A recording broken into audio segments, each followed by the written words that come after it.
Boxing fans, another great show with Sean on boxing. So I went back to watch the classic fight between Oscar De La Hoya and Tito Trinidad. And so far, we've been through 5 rounds.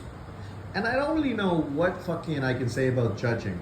Because judging historically has always been so fucking subjective and so convoluted. In this scoring, I agree with Letterman and specifically, what's his face? You know who always is on HBO. Well, I can't remember. The old guy. I agreed with him far more than anyone else.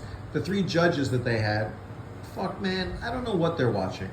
Because it seems like they're giving power punches more significance than jabs, ring generalship, and just overall control and dictation of the fight. After 5 rounds, De La Hoya has won 4 rounds. And 1 round, I gave a 10-10 round, the first round, because nobody was really able to establish anything.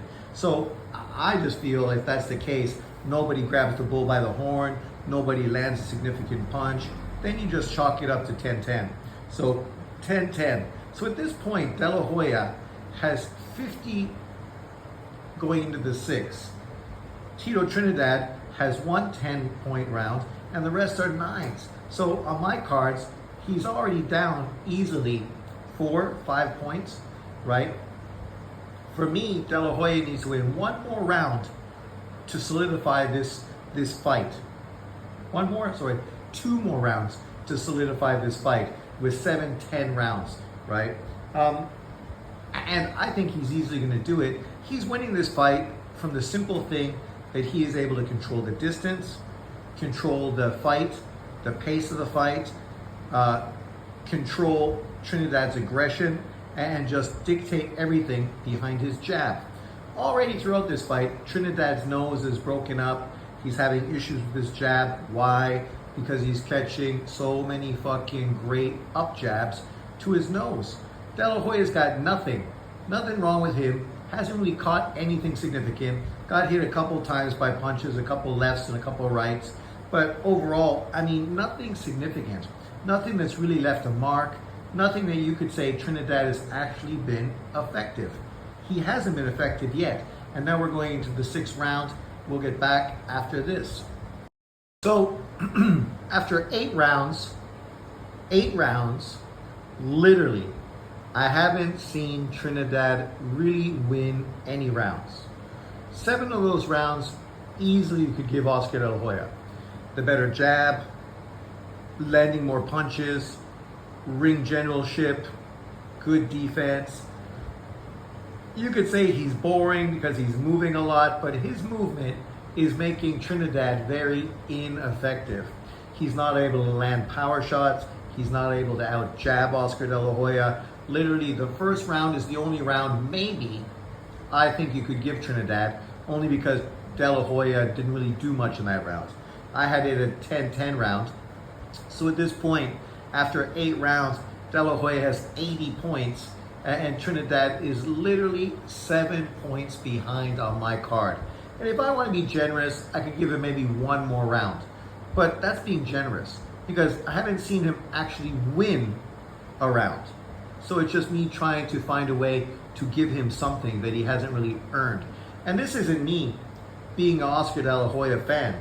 I've never been an Oscar De La Hoya fan. I respect his resume and the fact he fought everyone. But I was always the guy choosing the fighter against De La Hoya. Except, of course, in the Julio Cesar Chavez. I was never a Chavez fan, so I did pick De La Hoya to beat him.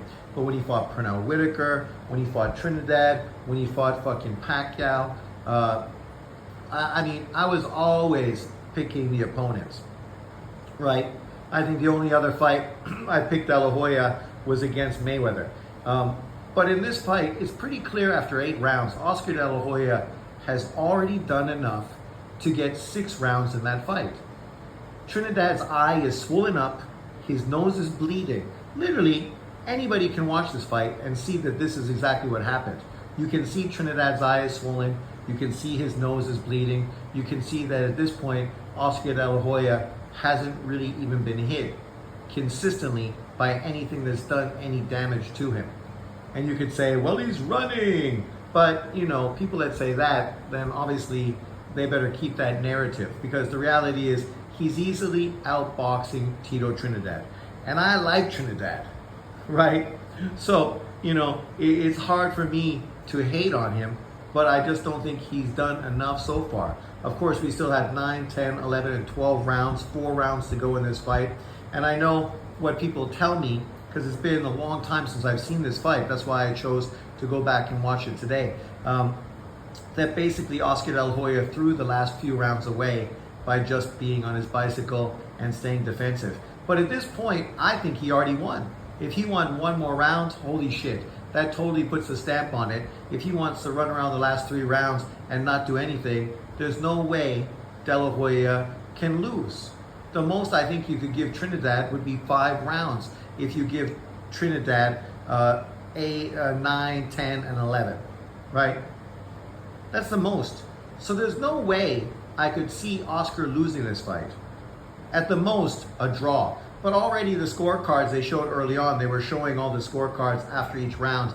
And it's amazing the fuckery that you saw on those cards, right? If you've seen this fight recently, let me know what you think about the judges' scorecards. I think they're trash. Like, even when you're looking at CompuBox and De La Hoya is literally landing more punches, he's still fucking losing rounds. And I'm like, based on what? Like, why are you giving Trinidad rounds? Based on pressure? Well, it's funny because people just talked about Beterbiev recently and saying that he had ineffective pressure.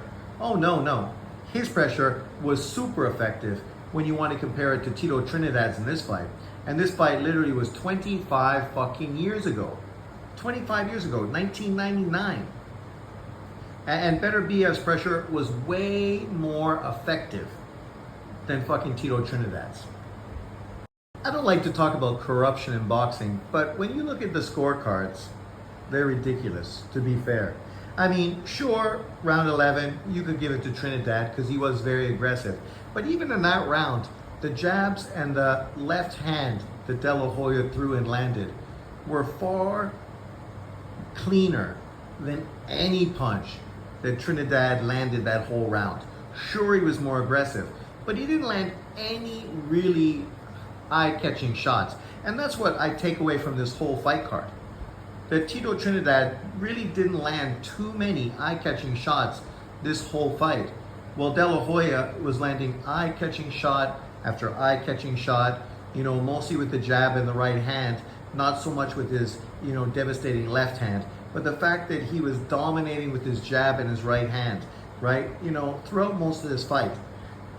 Like, now we're going into the 12th round, so even if you think De La Hoya lost the 12th round, it don't matter. On my cards right now, I have it, what is it?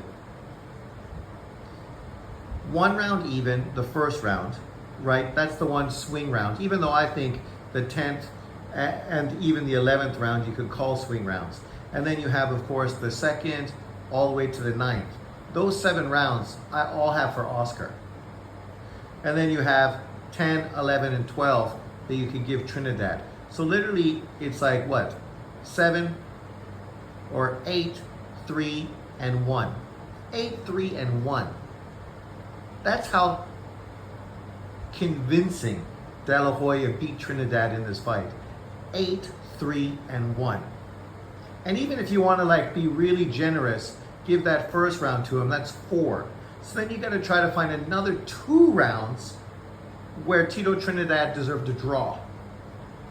And if you want to think that Tito Trinidad won, you got to find another 3 rounds. Give me a fucking break. It's impossible. In all reality, that Tito Trinidad won that round or won that fight. I would say that this is a huge robbery, and it should have been called a huge robbery. I know people felt that De La Hoya was jobbed, and they sort of blame it on the fact that he sort of didn't really stand and fight in the 11th and 12th rounds. But he didn't need to stand and fight in the 11th and 12th rounds. He won the fight. And even in those rounds, he still was landing more of the eye-catching shots. His jab was the most dominant punch in this whole fight. That's a fact. But let me know what you think about this fight. If you haven't seen it recently, go check it out. Let me know in the comment section below. If you have, let me know what your score was. Did you think that Trinidad actually found a way to win that fight? It's ironic because I looked at this fight and I thought, imagine if this fight happened today. 25 years later, Trinidad would have been a huge fan to PBC, LDBC type of guys, right? They would have loved him. They would have been all over him. They would have hated Oscar De La Hoya. They hate him already. They hate everything like him. So it would have been no shock that this pay-per-view star, this American, Olympian, right, would have been hated by all these Americans because, of course, he's Mexican and not black. So because of that, he would have really been not a crowd favorite. He would have been getting all kinds of negative stuff thrown to him, that he was a guy that was only there because of his skin color, not because he was good. He would have really been slagged off, downplayed, and criticized. And in truth, he was back then. I remember. Obviously, we didn't have social media, so it was different. But still, to the extent of how much hate and criticism he got, it was a lot, right? I didn't like him. He fell into sort of that Larry Bird, Boston Celtics, Duke, Christian Laettner, Bobby Hurley sort of thing. I mean, I never really liked any of these kind of players, right? So you could call me racist against, white fighters and white athletes, because in truth, back in the day, you would have really sort of geared more towards that narrative if we were talking about me and the fighters and athletes that I supported. But in this fight, to go back, there's no way Tito Trinidad won this fight, right? No way at all. The better boxer won, the more effective boxer, the man that was able to land and dictate the rounds with his jab, did exactly what you do, box, right? Tito Trinidad, literally 25 years later, after, Sergio Mora and other people say that he was, and Chris Algieri, that he had ineffective aggression. Well, if you want to see ineffective aggression, go watch Tito Trinidad against Oscar De La Hoya. And this is the epitome of ineffective aggression. Whereas you can look at Julio Cesar Chavez versus Meldrick Taylor and see effective aggression. But let me know in the comment section below what you thought. Thanks for watching. Peace out.